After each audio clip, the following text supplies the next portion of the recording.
Sejarah Undang-Undang Dasar Negara Republik Indonesia tahun 1945 sebagai konstitusi di Indonesia. Kilas balik sehari pasca kemerdekaan, yakni pada tanggal 18 Agustus tahun 1945, Undang-Undang Dasar 1945 berhasil disahkan sebagai konstitusi melalui sidang panitia persiapan kemerdekaan Indonesia dalam kurung PPKI Dokuritsu Junbi Inkai sebagai negara yang berdasar atas hukum. Tentu saja eksistensi Undang-Undang Dasar tahun 1945 sebagai konstitusi di Indonesia mengalami sejarah yang panjang hingga akhirnya dapat diterima sebagai landasan hukum bagi implementasi ketatanegaraan di Indonesia. Dalam sejarahnya, Undang-Undang Dasar tahun 1945 dirancang sejak tanggal 29 Mei sampai 16 Juni tahun 1945 oleh Badan Penyelidik Usaha-usaha Persiapan Kemerdekaan Indonesia dalam kurung BPUPKI atau dalam bahasa Jepang dikenal dengan Dokuritsu Junbi Tyosakai yang beranggotakan 21 orang.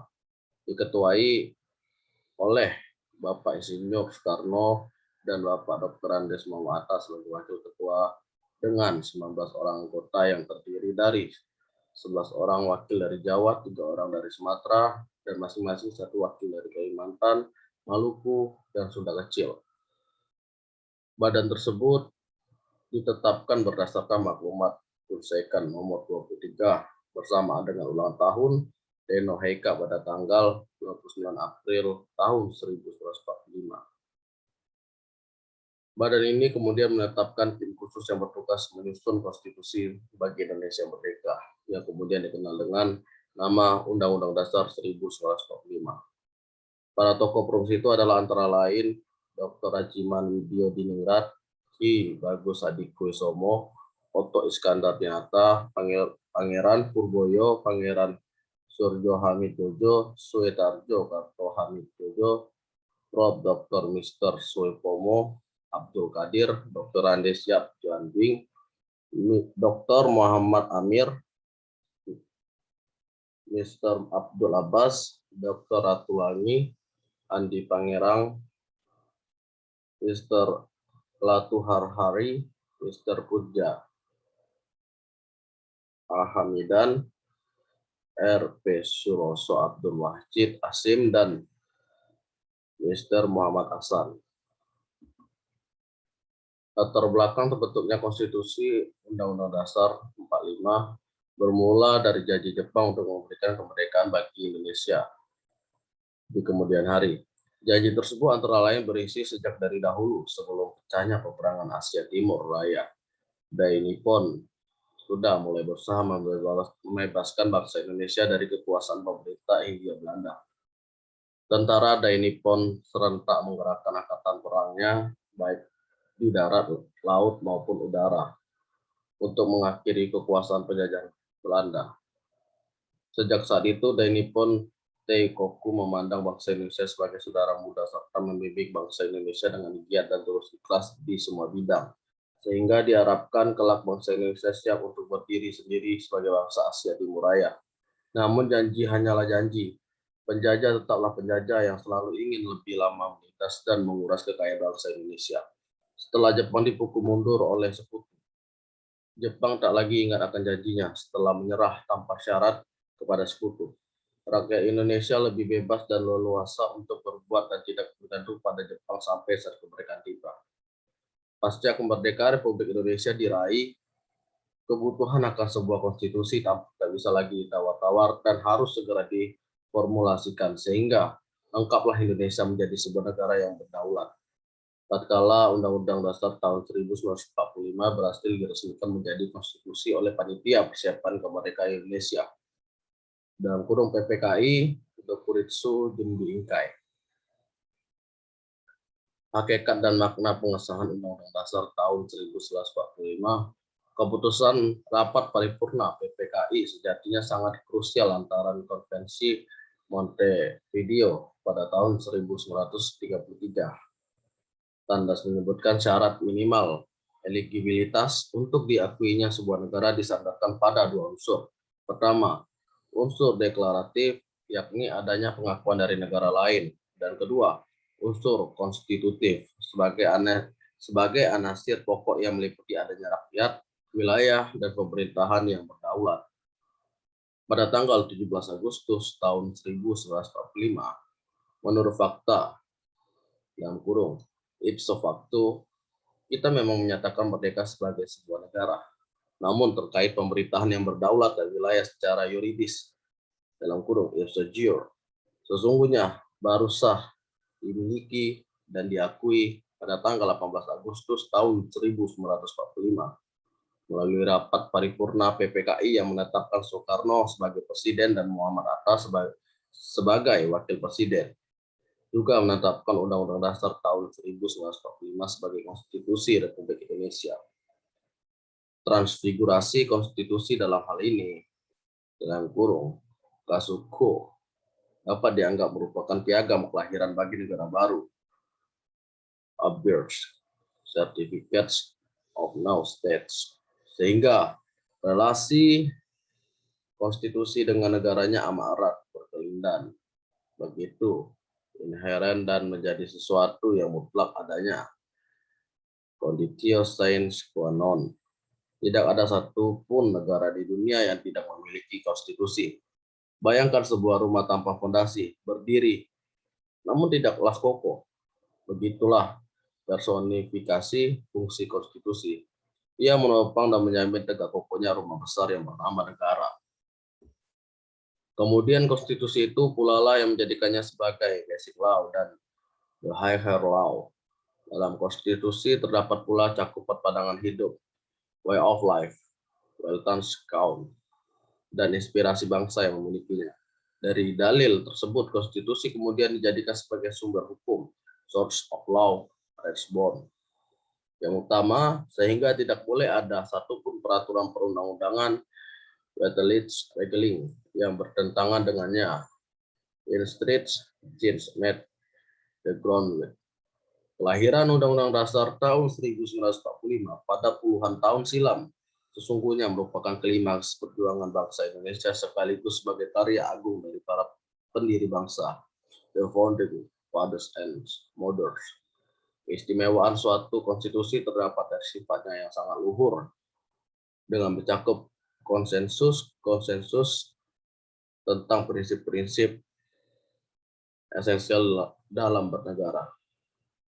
Dengan demikian, maka konstitusi dapat dikatakan sebagai sebuah dokumen bersifat mulia yang notabene adalah dokumen hukum dan politik, political and legal documents.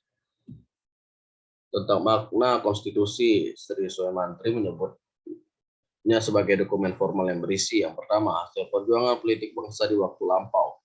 Yang kedua, tingkat tertinggi perkembangan ketatanegaraan bangsa. Yang ketiga, pandangan tokoh-tokoh bangsa yang hendak diwujudkan baik untuk waktu sekarang maupun untuk masa yang akan datang. Dan yang keempat, suatu keinginan dengan perkembangan kehidupan ketatanegaraan bangsa hendak dipimpin. Materi substansinya antara lain adalah berupa pembagian dan pembatasan daripada tugas ketatanegaraan secara prinsipil. Susunan ketatanegaraan suatu negara yang bersifat fundamental termasuk juga jaminan terhadap hak asasi manusia dalam kurung human rights and serta hak warga negara. Sedangkan menurut Strong's, constitutions may be cited to the collections of principles according to which the powers of the governments, the rights of the governance, and the relations between the two are just. Dalam arti bahwa konstitusi dapat dikatakan sebagai suatu himpunan prinsip-prinsip yang mengatur kekuasaan pemerintah dan hak-hak yang diperintah serta hubungan antar keduanya. Ekspektasinya dimaksudkan agar Indonesia kelak menjadi negara yang damai, adil, dan makmur, sejalan dengan tujuan negara sebagaimana telah termaktub di dalam Mukadimah atau pembukaan Undang-Undang Dasar tahun 1945. Proses pergantian dan perubahan dalam perjalanan sejarah konstitusi Indonesia telah mengalami beberapa kali pergantian baik nama, substansi, materi yang dikandungnya maupun masa berlakunya, beserta perubahan-perubahannya yakni dengan rincian sebagai berikut. Yang pertama, Undang-Undang Dasar tahun 1945 dalam kurung 18 Agustus tahun 1945 sampai 27 Desember tahun 1949. Yang kedua, Konstitusi Republik Indonesia Serikat dalam kurung 27 Desember tahun 1949 sampai 17 Agustus 1950. Yang ketiga, Undang-Undang Dasar Sementara Republik Indonesia tahun 1950 dalam kurung 17 Agustus tahun 1950 sampai 5 Juli tahun 1500, pada tahun 1959. Yang keempat, Undang-Undang Dasar tahun 1945 dalam kurung 5 Juli tahun 1959 sampai 19 Oktober tahun 1959. Yang kelima, Undang-Undang Dasar tahun 1945 dan perubahan 1 dalam kurung 19 Oktober pada tahun 1999 sampai 18 Agustus tahun 2000. Undang-undang yang keenam, Undang-Undang Dasar tahun 1945 dan perubahan 1 dan 2 dalam kurung 18 Agustus tahun 2000 sampai 9 November tahun 2001. Dan yang ketujuh, Undang-Undang Dasar 1945 dan perubahan 1, 2, dan 3 dalam kurung 9 November 2001 sampai 10 Agustus 2002. Dan yang ke-8, Undang-Undang Dasar tahun 1945 dan perubahan 1, 2, 3, dan 4, 10 Agustus 2002. Eksplanasi tersebut menerangkan bahwa pembentukan konstitusi sangatlah penuh dengan perjuangan. Perjalanan pencarian jati diri bangsa Indonesia berupa sejarah perubahan konstitusi juga cukup melelahkan. Konstitusi memang merupakan tonggak atau awal terbentuknya suatu negara dan menjadi dasar utama bagi penyelenggaraan negara. Oleh sebab itu, konstitusi menempati posisi penting dan strategis dalam kehidupan ketatanegaraan suatu negara. Konstitusi memberikan arahan kepada generasi penerus bangsa dalam mengemudikan negara menuju tujuannya. Dengan demikian, konstitusi merupakan media bagi terciptanya kehidupan yang demokratis bagi seluruh warga negara. Dengan kata lain, negara yang memilih demokrasi sebagai sistem ketatanegaranya, maka konstitusi merupakan aturan yang dapat menjamin terwujudnya demokrasi di negara tersebut, sehingga melahirkan kekuasaan atau pemerintahan yang demokratis pula. Kekuasaan yang demokratis dalam menjalankan prinsip-prinsip demokrasi perlu dikawal oleh masyarakat sebagai pemegang kedaulatan agar nilai-nilai demokrasi yang diperjuangkan tidak diselewengkan. Maka partisipasi warga negara dalam menyuarakan aspirasi perlu ditetapkan di dalam konstitusi untuk berpartisipasi dalam proses-proses kehidupan bernegara. Konstitusi sebagai aturan pokok bernegara niscaya sudah mendapat pengawalan agar tidak dijadikan sebagai wahana bagi para pihak yang ingin berkuasa. Terima kasih.